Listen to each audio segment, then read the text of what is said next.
Bismillah. Assalamualaikum warahmatullahi wabarakatuh.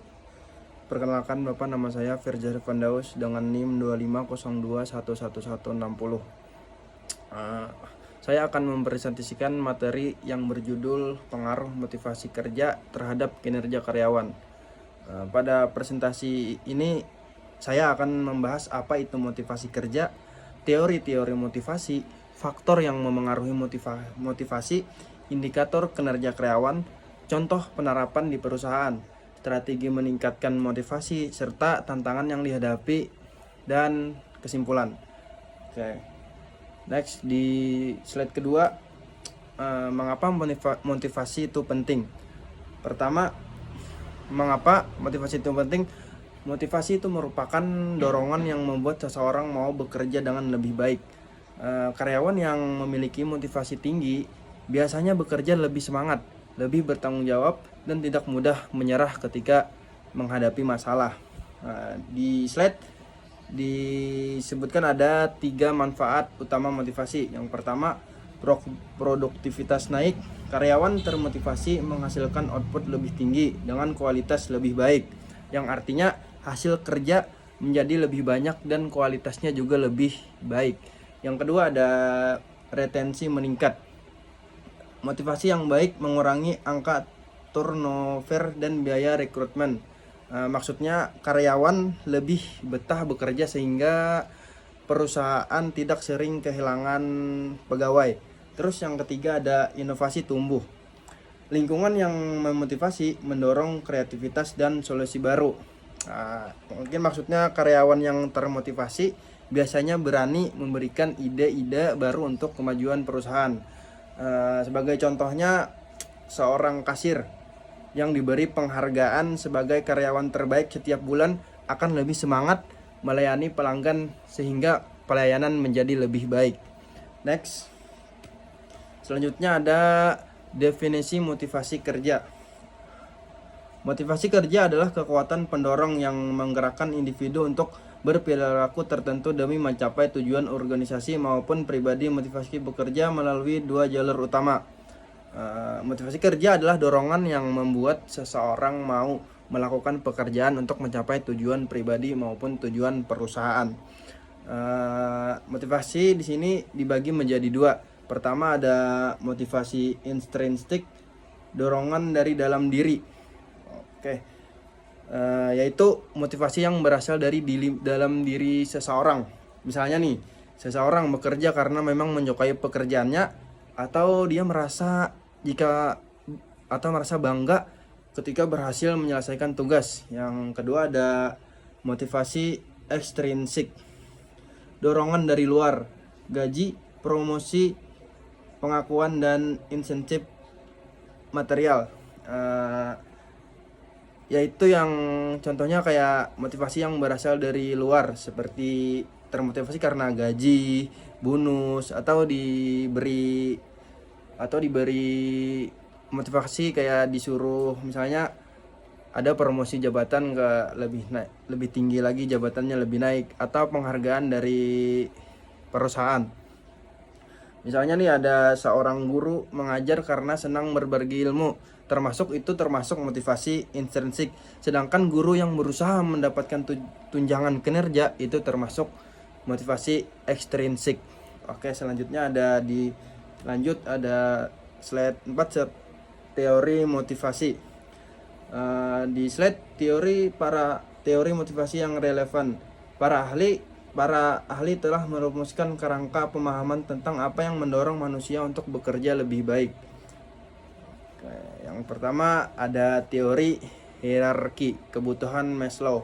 Menurut Maslow, manusia memiliki kebutuhan yang bertingkat, mulai dari kebutuhan dasar seperti makan dan keamanan, sampai kebutuhan penghargaan dan aktualisasi diri.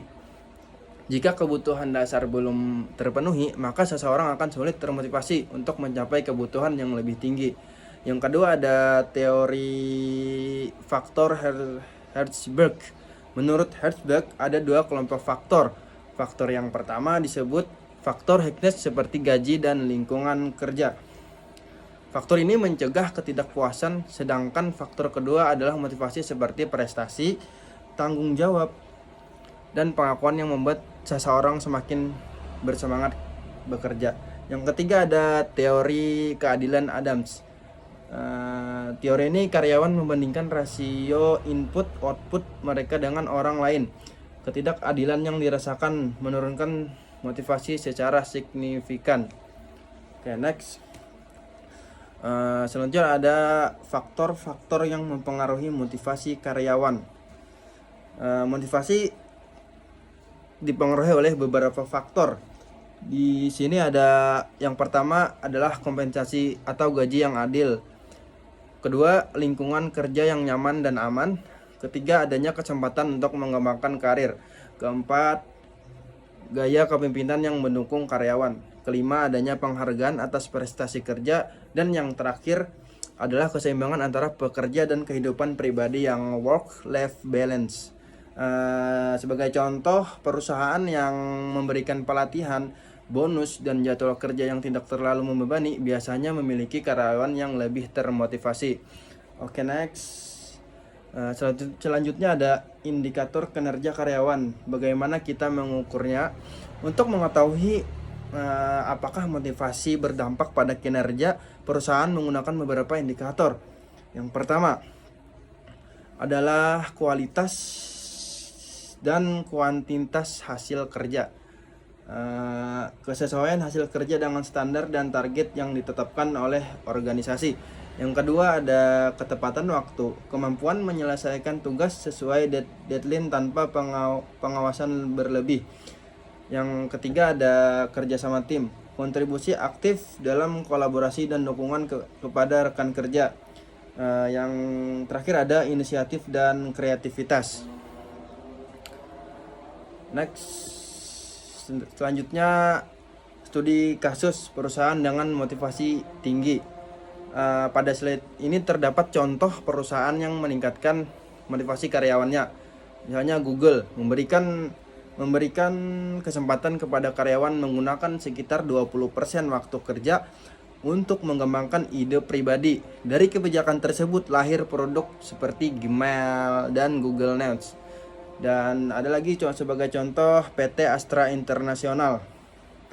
Nah, PT ini memberikan program pengembangan karir dan penghargaan berbasis kinerja sehingga tingkat pergantian karyawan menurun.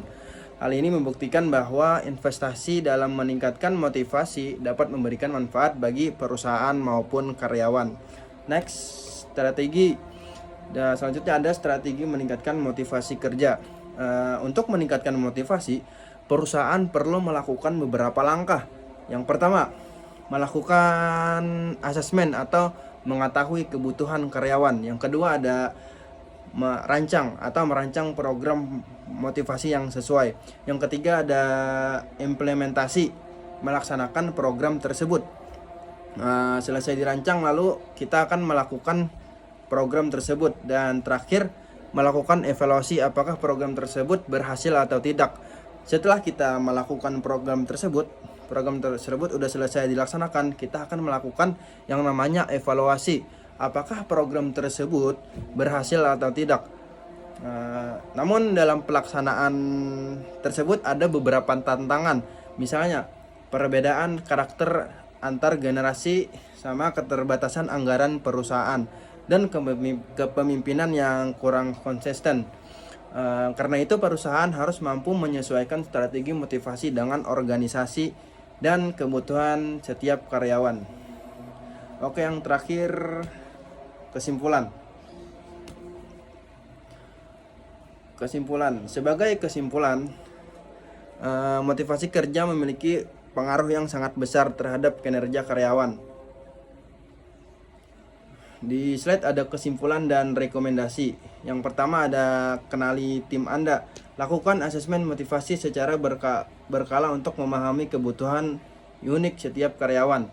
Yang kedua ada integrasi strategi.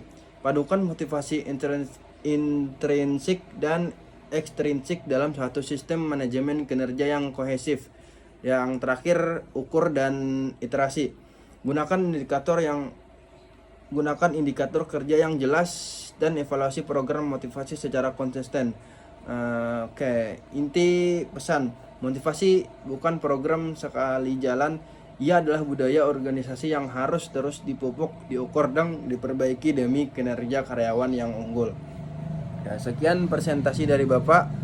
Sekian presentasi dari saya. Mohon maaf Bapak kalau ada kekurangan, masih belajar Pak Ejo. Sekian Bapak, saya ucapkan assalamualaikum warahmatullahi wabarakatuh.